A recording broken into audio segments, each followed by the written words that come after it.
Alcance de volta e o tema de hoje é o programa Alimento Sem Risco.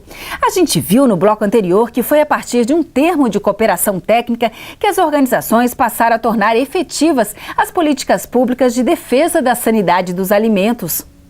Um trabalho que começa na ida à propriedade rural, passa pelo centro de distribuição até chegar no varejo. Acompanhe. Nesta propriedade, Antônio Carlos, a lida começa cedo. Por dia são comercializadas 800 caixas de hortaliças. A chegada da fiscalização é vista com bons olhos pelo produtor. De olho nas orientações repassadas, ele acredita usar o agrotóxico de forma correta. A gente está ciente que está fazendo um trabalho correto, então não tem por que a gente omitir de fazer uma coleta de produto ou qualquer coisa parecida, né? Assim como eu estou ampliando e buscando melhorar, eu quero deixar para meus filhos no futuro poder trabalhar sem ter medo e eu sempre obedecer as regras, né, para poder comercializar os produtos, né. Nesta visita, os fiscais da Cidasc recolheram amostras de alface de rúcula. Com as notas fiscais da origem do produto, preenchem os termos de fiscalização e de coleta. Os alimentos recolhidos são enviados no mesmo dia para análise laboratorial. Nós, como órgão fiscalizador, nós não somos contra o uso de agrotóxico, né? O uso ele é regulamentado, então ele tem uma série de normas que ele precisa seguir para estar usando esses produtos, que são produtos perigosos, né? Ele só pode ser medido mediante receita agronômica, o produtor deve solicitar a nota fiscal na hora da compra e obedecer a legislação vigente, tanto de uso quanto de aquisição, de armazenamento e transporte. As amostras também são recolhidas em locais que comercializam os alimentos. Neste box, na Ceasa de São José, os fiscais coletam manga, pimentão e mamão. Cerca de 1 quilo de cada alimento. Documentos impressos, os alimentos são colocados no isopor e despachados para o laboratório. No supermercado, o trabalho continua. Desta vez foram coletados abacaxi, banana, mamão, pêssego, pimentão e tomate. Então, a Cidasc vem aqui e solicita para a gente as notas fiscais, né, onde a gente tem tudo arquivado, as originais. A gente encaminha para eles e eles recolhem alguns produtos para confrontar com a nota fiscal e ver se está tudo dentro da legalidade, né? No total, são monitorados no estado 25 tipos de vegetais. A escolha dos locais e os tipos de amostras recolhidas seguem um planejamento estabelecido dentro da própria Cidasc.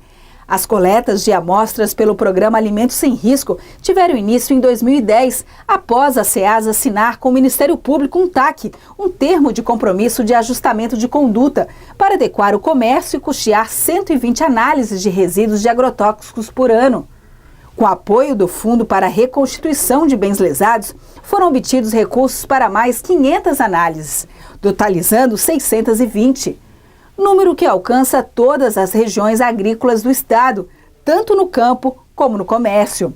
Outra fonte de recurso para pagar os laudos vem através dos TACs, termos de ajustamento de conduta que são firmados com agricultores e comerciantes que são pegos com amostras que apresentam inconformidades, como o uso de agrotóxico proibido ou não indicado, ou ainda em quantidade acima da permitida.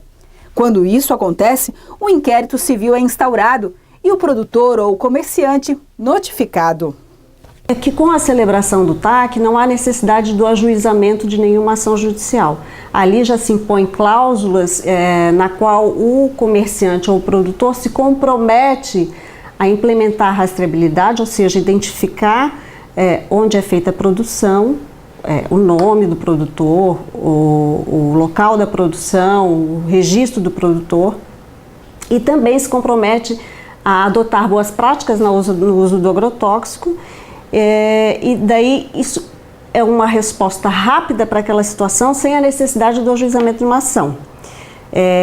Esse termo de ajustamento de conduta também pode prever uma multa compensatória pelos danos que ele causou aos consumidores que consumiram algum produto com desconformidade, E também ele é monitorado por um período de 2 anos. Quase a totalidade dos produtores e comerciantes que são chamados ao Ministério Público aceita as cláusulas impostas no TAC.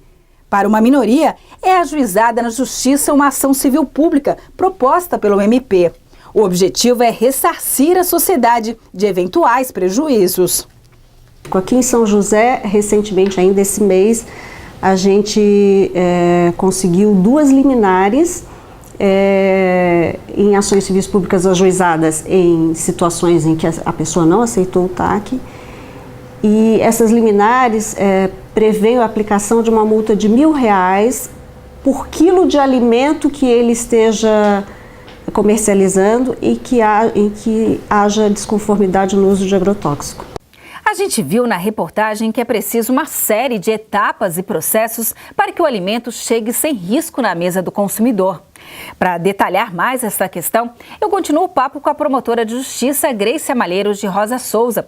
Promotora, a gente viu na reportagem que hoje são recolhidas 620 amostras de alimentos por ano no estado. Com esse número, dá para se ter uma ideia de como é que está o uso de agrotóxico em Santa Catarina?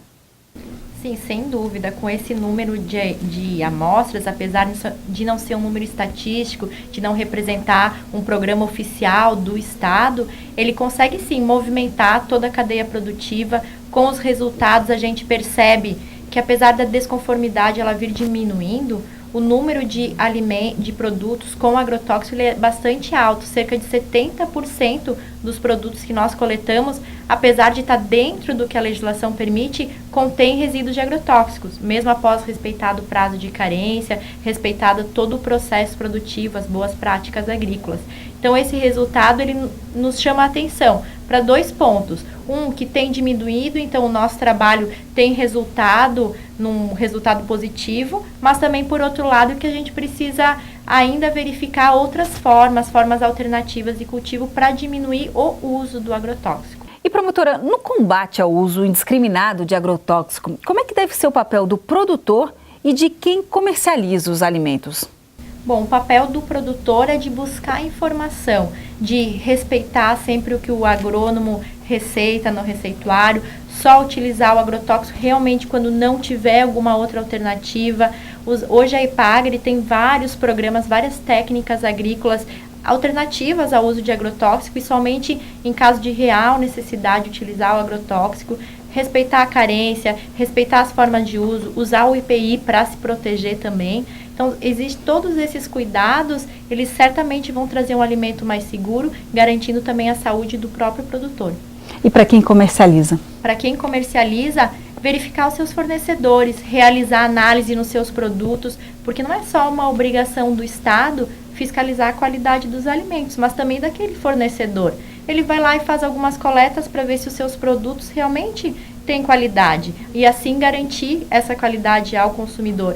Hoje, várias grandes redes têm programas próprios de qualidade, monitoram os seus fornecedores, eles vão até as propriedades, compram diretamente dos produtores, evitando assim aqueles atravessadores. Então, todas esses cuidados, eles levam a um alimento mais seguro. E as instituições, qual que é o papel de cada uma? São vários atores nesse cenário todo. O Ministério Público, que hoje coordena esse programa O Alimento Sem Risco, a SIDASC, que é quem faz o papel do controle do comércio de agrotóxicos. Então, eles vão nas casas agropecuárias, verificam como está sendo feito esse comércio e também fazem as coletas para o programa Alimento Sem Risco. Hoje, no estado, quem faz o controle do uso de agrotóxicos é a Fátima, Fundação do Meio Ambiente. O CREA, que faz o controle dos profissionais, daqueles que emitem o receituário agronômico, os agrônomos e os técnicos agrícolas. E a Epagri, que é o nosso órgão que presta assistência técnica e a extensão rural, que orienta os produtores, faz cursos. É uma empresa que presta um grande serviço para o estado de Santa Catarina na orientação aos produtores. Promotoria, a gente viu na reportagem que os TACs, os termos de ajustamento de conduta, firmados com produtores e comerciantes que são pegos com produtos desconformes, tem sido uma prática comum. Quais são os benefícios disso, promotora? São inúmeros. Primeiro, porque o produtor ou o comerciante ele é chamado no Ministério Público para dialogar, não é nada imposto. Então, o TAC ele é um acordo de vontades. O Ministério Público ele tem um certo limite, né, é bem rígido, não pode abrir mão de um direito que não é dele, que é da sociedade, mas ele pode estipular prazo, tempo, modo, então tudo isso é negociado com o produtor e o comerciante e evita a judicialização. Nós sabemos hoje como os processos demoram, como custa caro e nem sempre trazem um resultado efetivo. Então o TAC ele é uma forma de trazer toda a sociedade, né, para a discussão, para negociar o TAC, tendo resultados mais rápidos e mais eficientes. E no próximo bloco vamos falar dos desafios para reduzir o percentual de produtos com agrotóxico acima do permitido no estado. E ainda a implementação da rastreabilidade na agricultura catarinense. Nós já voltamos.